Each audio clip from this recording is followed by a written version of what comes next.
Hi there, everybody. Welcome to Motivation Monday. Today, what I wanted to talk about with you, and hi, I forgot to say hi, I'm Maurice Williams. I'm the founder of JobMorph. If you're joining me for the first time, welcome. If you're coming back, welcome back. Glad to have you here. Happy Monday. And, today what I thought I would talk about is, setbacks, when stuff doesn't go our way and how to recover from it, how to get over it and move on and, get moving forward, right? And I think this is really about like seven specific tips that kind of can help you recover if you've had a step back. You applied for a job you really thought was quite a fit for you and you didn't get the interview, or you got the interview and you didn't move on to the next round, or you got to the final round, but you didn't get the offer, right? Those kinds of things that happen, or you asked for a promotion or a raise at work and that didn't come your way.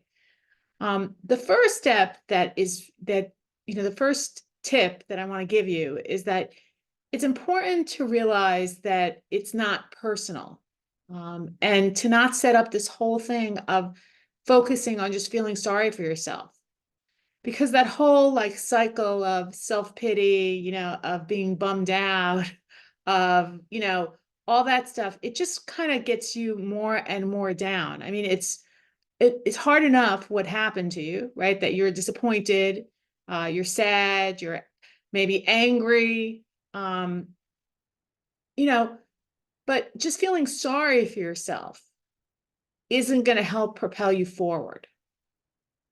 It's just going to put you in a potentially darker and darker spots. I do think that it's important to acknowledge, this is my second tip for you, to acknowledge the pain of the setback. Pretending that something doesn't hurt, or that you're not bummed out, or that you're not, sad about what happened, disappointed. Um, that's not really going to help you. I think we have to acknowledge the pain of this setback. You know, when we want something and we go for it hard, and it doesn't come our way, of course we're going to feel disappointed, sad, hurt, maybe even feel some level of grief. We had these ideas about what it would be like to have this job.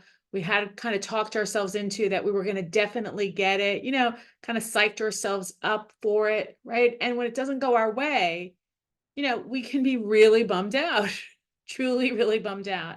So it's totally okay to feel that setback and to acknowledge the pain of it, and maybe even to share it with other people. Sometimes it helps to talk it through with someone else, a friend, a coach, a mentor, a therapist, whatever, a journal, sometimes it really does help to walk through the emotions that you're feeling, you know.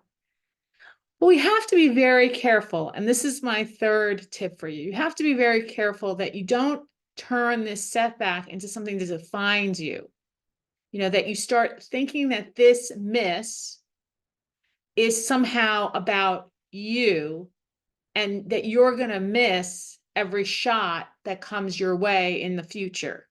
That in some ways, this setback now defines you as, like a loser, right? We can't we can't let that allow ourselves to do that.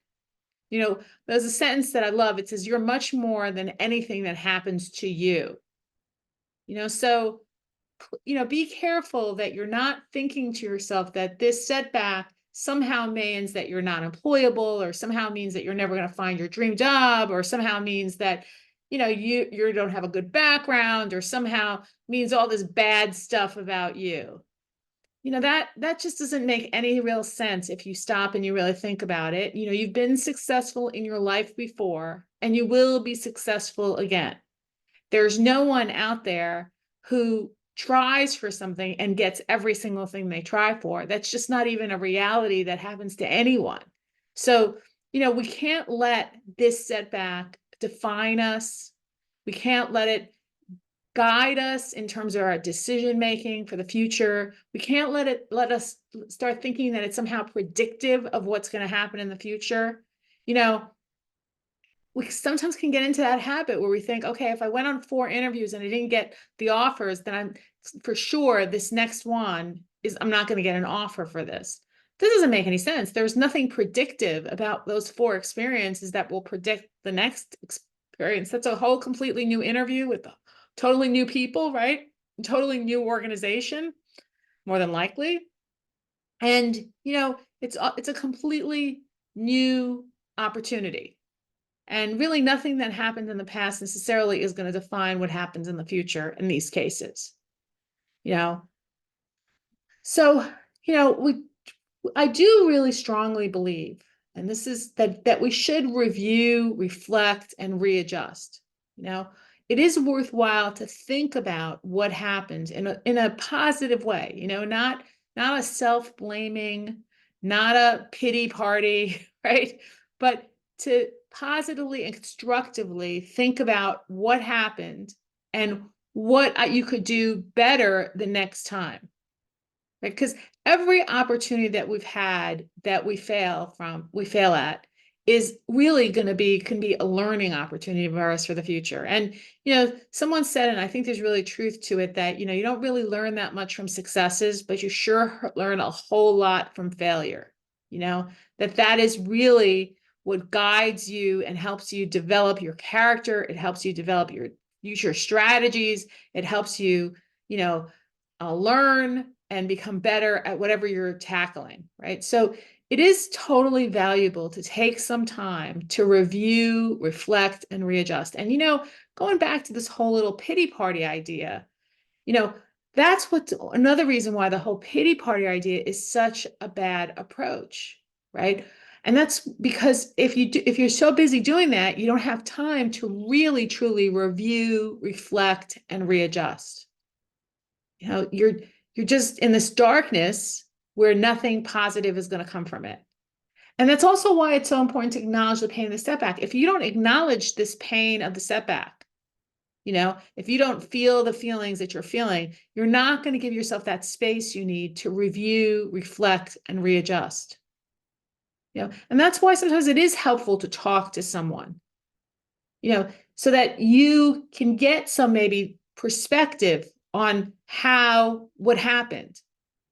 Sometimes when we try to review alone and reflect alone and readjust alone, we miss important elements of what happened. It's inevitable, I feel like, when you're talking to peers or you're talking to someone who understands what you're going through and who has some ability to help you review and reflect and readjust, that you're going to walk away with some ideas you might not have had alone. That element of, kind of give and take, of sharing, of even hearing yourself talk about it out loud can sometimes help you to see what you might have done differently, what you could do differently in the future, where there's opportunity to improve. So that's why I really just want to encourage you to stay away from that idea of the feeling sorry for myself. I say sometimes, listen, we have to get to the pain of the setback and it's okay. And sometimes part of the pain of the setback is you do kind of feel a little sorry for yourself, right? But there's a difference between feeling sorry for yourself for, let's say, 4 hours or 8 hours, being bummed out, than that going on for 4 days, 14 days, or 400 days, right? So I would say that setting a sort of time period where you're allowed to feel bummed out, you're allowed to experience the trauma, the setback, the pain, whatever it is, all the emotions that you have, but it's for the next 4 hours or the next, 3 hours, right? Some reasonable amount of time to just feel that bummed out. But then we have to move on to reviewing and reflecting and readjusting. We have to move on to the future and to creating that action plan for how am I going to make the next time different. It's not really enough to just think about what happened and think to yourself, well, I think one of the things that held me back was I'm just not really a good interviewer.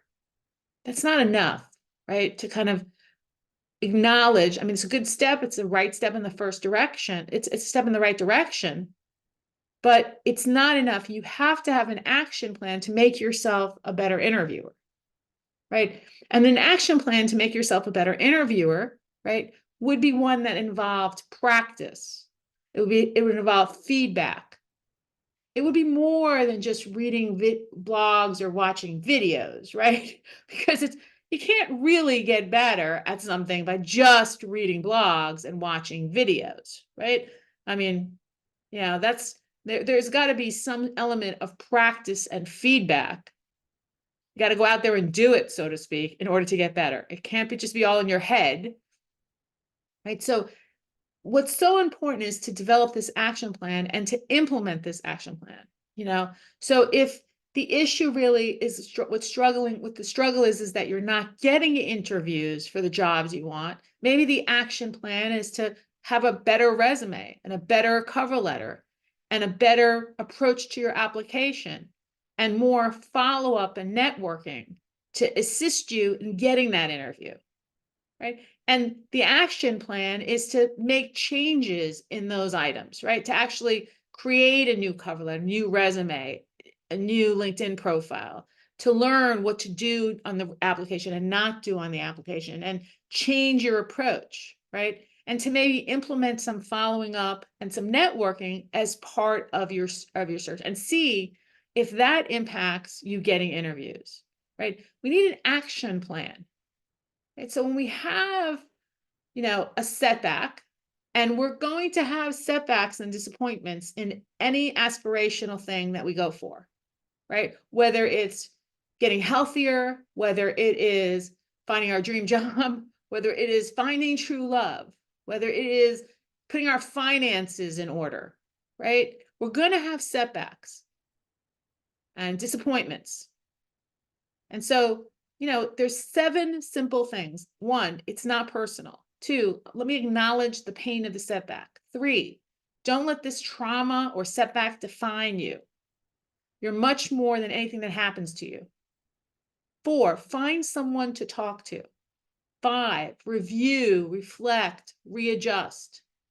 And 6, and finally, make an action plan and engage it. Right? So 6 tips, if you will, or steps to how to recover from a setback or a disappointment. I hope that was helpful for you, and I will see you next week for another one of these Motivation Mondays. Take care, everybody. Bye-bye.